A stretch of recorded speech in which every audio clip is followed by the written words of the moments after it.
Hi, hier ist Affinity Jack und heute zeige ich euch, wie man hier dieses Herbstbild mit den kräftigen Farben noch etwas verbessern kann.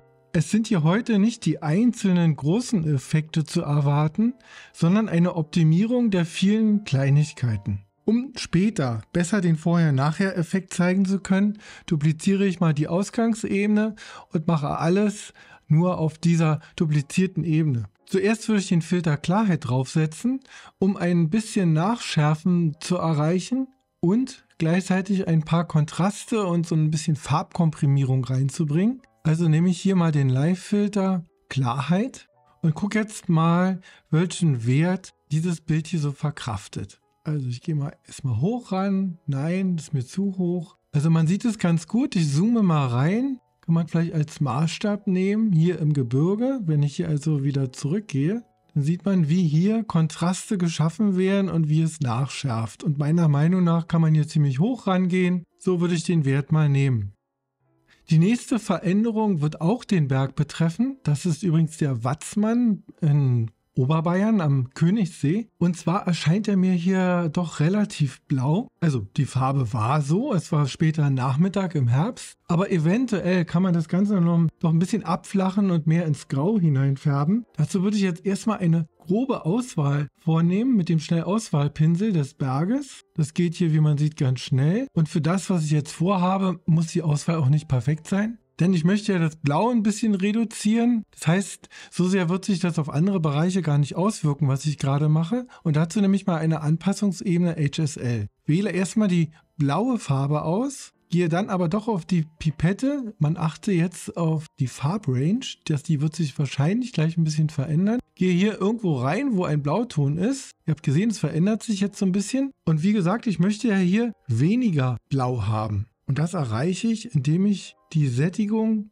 von diesem Farbton runtersetze. Also, jetzt wieder eine reine Geschmackssache. Ich mache das mal so nach Gefühl und würde sagen, also grundsätzlich möchte ich den Blauton zwar behalten, aber nicht so stark.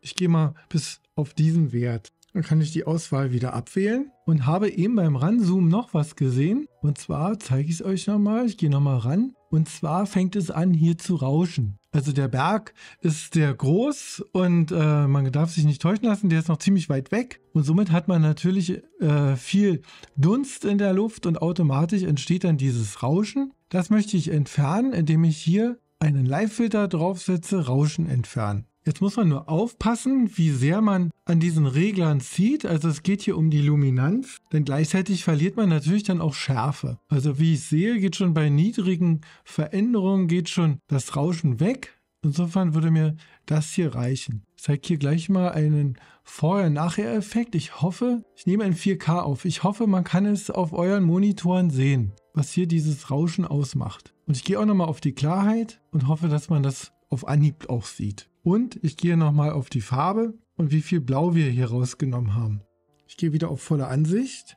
Und die nächste kleine Veränderung, die ich vornehmen möchte, ist hier unten auf dem Dach der Hütte. Also hier scheint die Sonne sehr stark rauf, sodass diese hellen Dachbereiche kurz vorm Ausbrennen sind. Das gleiche gilt für diesen Weg hier hinten. Also mir persönlich ist es jetzt einfach ein bisschen zu hell. Und deswegen möchte ich ganz selektiv nur hier die Highlights retten. So, wie mache ich das? Ich zoome mal nochmal ein bisschen ran und wähle hier eine Gradationskurve und kann ja jetzt diesen Tonbereich, das sind die dunklen Töne, völlig ignorieren. Ich kann auch die mittleren Töne völlig ignorieren, werde die hier allerdings mal arretieren und kümmere ich mich jetzt um die ziemlich hellen Töne und um die ganz hellen Töne. Also wir achten hier jetzt nur mal auf die hellen Flächen, denn da ziehe ich jetzt die Helligkeit raus. Ich ziehe von den hellen Tönen die Helligkeit raus. Und das mache ich auch mit den, ich nenne es mal ziemlich hellen Tönen. Es geht logischerweise in diesem Bereich jetzt auch ein bisschen Kontrast verloren, aber meiner Meinung nach war es eben kurz vorm Ausbrennen, sodass es hier eigentlich so besser aussieht. Und damit sich diese Veränderung nur auf bestimmte Bereiche nachher beschränkt, werde ich jetzt die Maske invertieren. Vielleicht mal, es ist neu in Affinity Photo 2. Ich habe es hier eben schon gemacht. Ich zeige es hier auch mal. Wir haben hier neue Symbole. Das zeigt also die Gradationskurven. Das Symbol, das eine Anpassungsebene drauf liegt, bedeutet, jetzt wird das ganze Bild effektiert. Wenn ich jetzt das Ganze invertiere mit Command und I macht er automatisch noch eine Maske drauf. Jetzt brauche ich also nur einen Pinsel nehmen, Farbe Weiß und male mir jetzt diesen eben hergestellten Effekt nur selektiv auf die Bereiche rein, wo ich es haben möchte. Also in dem Fall auf das Dach. Und wie ich auch gesagt habe, hier hinten auf die doch mir zu hellen Wegbereiche. Die sind hier so knapp vorm Ausbrennen. Die mache ich mal ein bisschen dunkler. Wenn man rauszoomt, sieht man es natürlich nicht mehr gleich so sehr. Ich mache mal vorher, nachher. Also auch hier nur eine kleine Veränderung. Ja, und wo wir gerade bei den Gradationskurven sind. Insgesamt, finde ich, kann man jetzt noch ein bisschen Kontrast reinbringen und auch die Farben ein bisschen poppen lassen. Also werde ich nochmal eine Gradationskurve reinbringen. Und hier werde ich diese übliche S-Form einbringen. Also mit der Helligkeit bin ich fast zufrieden. Ich werde mal die Gesamthelligkeit ein bisschen erhöhen. Auch durchaus in den etwas helleren Bereichen. Und zwar meine ich damit hier den Schnee, dass der ein bisschen mehr leuchtet. Und würde die dunklen Bereiche tatsächlich noch ein bisschen abdunkeln. Sagen wir mal so. Ich zeige mal auch hier einen Vorher-Nachher-Effekt. Denn damit erreiche ich auch, dass die Farben jetzt schon mehr leuchten, um die ich mich übrigens auch noch kümmern werde. Dann mache ich es auch gleich mal. Nun möchte ich mich um diese Farbenexplosion, wie sie sich mir eigentlich vor Ort dargestellt hat und hier nur noch, finde ich, in Teilen zu erkennen ist, kümmern. Nämlich das viele Gelb. Also die Bäume sind ja hauptsächlich gelb gefärbt. Dieses Gelb möchte ich jetzt noch verstärken. Das mache ich mit einer selektiven Farbkorrektur. Jetzt kann man sich hier natürlich so ein bisschen durchtesten, das habe ich im Vorfeld auch gemacht und bin darauf gekommen, dass man, um mehr Gelb zu haben, sich um die Rottöne kümmern muss.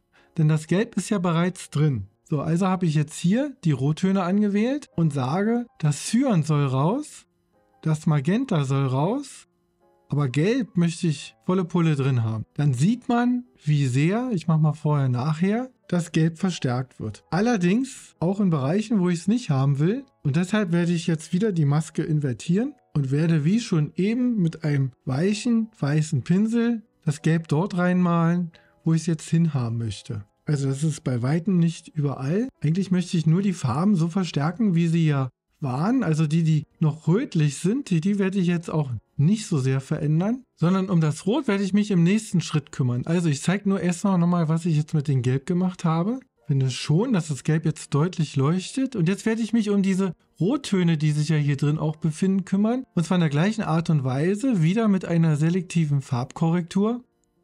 Ich wähle aber diesmal die Gelbtöne an, nehme wieder Cyan raus. Man sieht sofort, was passiert. Man nimmt wieder ich nehme das Cyan raus und verstärke das Gelb. So, jetzt habe ich hier natürlich eine Ouvertüre in Rot. Das will ich jetzt auch nicht. Also gehe ich wieder und invertiere das Ganze mit Command und I und nehme wieder einen Pinsel und male mir jetzt dieses Orange dort rein, wo es hingehört. Also nur selektiv. Ich mache es jetzt nur mal schnell. Man müsste sich da jetzt ein bisschen genauer dran halten, ein bisschen mehr Mühe geben. Hier könnte noch ein bisschen was so rein am Rand und zeige jetzt nur mal, wie stark man hier eine Veränderung vorgenommen hat. Man könnte, wenn es einem jetzt zu stark ist, auch mit der Deckkraft runtergehen.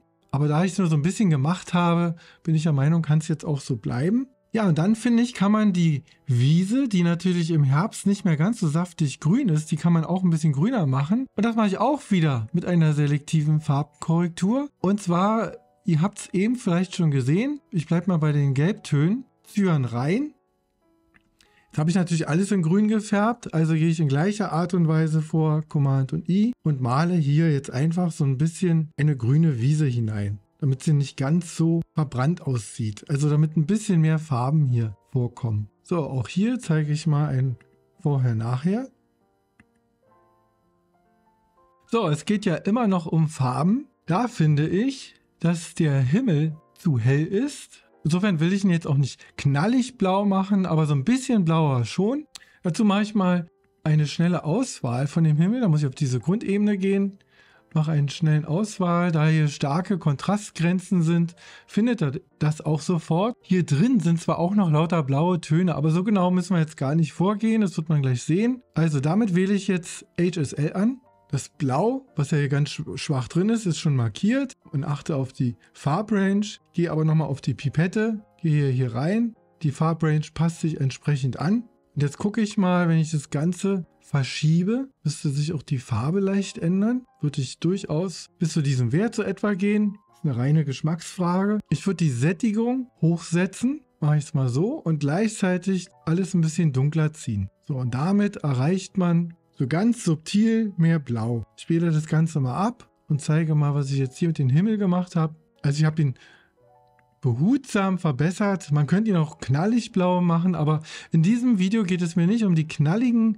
Effekte, sondern so um die ganzen Kleinigkeiten. Ja, wenn man noch von einer Kleinigkeit spricht, weiß ich nicht, ob ich das schon hätte bei der Aufnahme bedenken können. Also mich stört hier unten, dass man so ein bisschen was vom Weg sieht, und mich stört auch, dass man hier unten eine Person, einen Wanderer sieht mit ein Stück Weg. Das werde ich mal wegretuschieren. Also, hier auf die oberste Ebene, lege darauf eine neue Ebene an, meine Retusche-Ebene, und gucke mal, wie ich es wegkriege. Also als erstes fällt mir natürlich der Restaurationspinsel ein.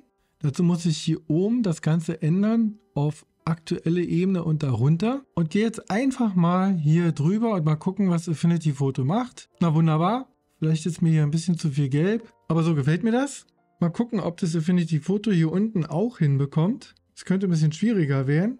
Habe ich es mir gedacht. Die Umgebung stimmt einfach nicht. Also nehme ich eine andere Methode. Ich mache das mal rückgängig und stempel einfach mal mit dem Klonwerkzeug jetzt diese Farbe hier hinein. So, dazu muss ich mir einen Pinsel auswählen. Nimm mal eine Quellfarbe, eine Quelle auf. Das tue ich mal hier mit der Optionstaste einmal klicken. Ich habe jetzt den Fehler gemacht. Ich habe hier vergessen. Auch hier muss ich ja natürlich aktuelle Ebene und darunter gehen. Und dann bin ich in der Lage, jetzt hier das Ganze verschwinden zu lassen. Das sieht für mich jetzt schon stimmiger aus. Und im Großen und Ganzen, eigentlich bin ich fertig. Mir fällt aber noch was auf. Also zwei Dinge könnte man noch in Betracht ziehen. Die eine ist so eine kleine Vignette, dass man hier diesen Rand, der vielleicht so ein bisschen ablenkt, ein bisschen dunkler macht. Und was anderes, das sage ich dann gleich, wenn es soweit ist.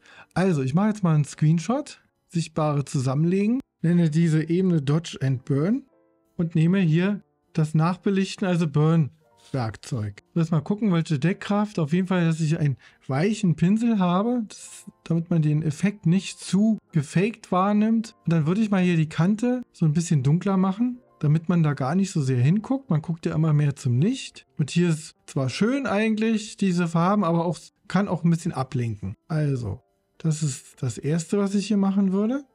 Ich zeige hier vorher, nachher. Und das Nächste, das muss ich mal erklären. Ich glaube, dass das, wer jetzt diese Gegend nicht kennt, auch gar nicht so sieht. Dieser Berg, in Wirklichkeit sind es nämlich zwei Berge. Hier hinten ist der große Watzmann. Und hier eigentlich ein ganzes Stück weiter vorne, der ist deutlich kleiner eigentlich, ist der kleine Watzmann. So, aufgrund der Entfernung zueinander sieht es jetzt so aus, als wenn sie eigentlich ein Berg wären und auch ungefähr genauso hoch wären. Nein, da liegen über 300 Meter dazwischen. Und das möchte ich mal zum Ausdruck bringen, indem ich Dodge and Burn in der Form betreibe, dass ich diesen Berg ein klein bisschen dunkler mache, was ja auch schlüssig ist. Alles, was weiter hinten ist, liegt ja immer mehr im Dunst, so wie hier, und wird dann automatisch ja auch unschärfer. Das ist hier auch schon so, aber ich glaube, auf Anhieb sieht man es nicht. Und ich werde es auch versuchen, behutsam zu machen, indem ich mich nur an den schon vorhandenen Schatten abarbeiten werde. Ich habe jetzt auch hier, das habe ich noch gar nicht gesagt, den Schatten eingestellt. Das heißt, die hellen Töne sollen eigentlich so bleiben. So, und das mache ich jetzt mal. Ich fahre jetzt mal den Berg hier insbesondere an den Kanten entlang. Dann kriegt er nämlich ein bisschen mehr Kontur. Jetzt hier in dem Bereich die dunkleren Bereiche. Und wenn er mehr Kontur kriegt, dann hebt er sich auch stärker von dem Hintergrund, also den noch höheren Gipfeln ab. Also das ist der kleine Watzmann und das ist der große Watzmann. Jetzt zeige ich es mal. Man sieht sehr wohl, dass ich auch hier schon eigentlich zu doll schon was gemacht habe. Aber ihr versteht, was ich meine.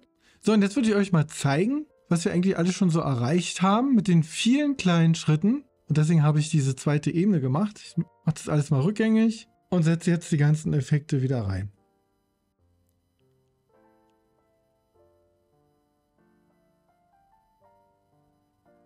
So, ich hoffe, ich konnte euch ein paar Methoden zeigen, wie man so ein bisschen Farben knallen lassen kann. Ciao, bis zum nächsten Mal. Euer Affinity Jake.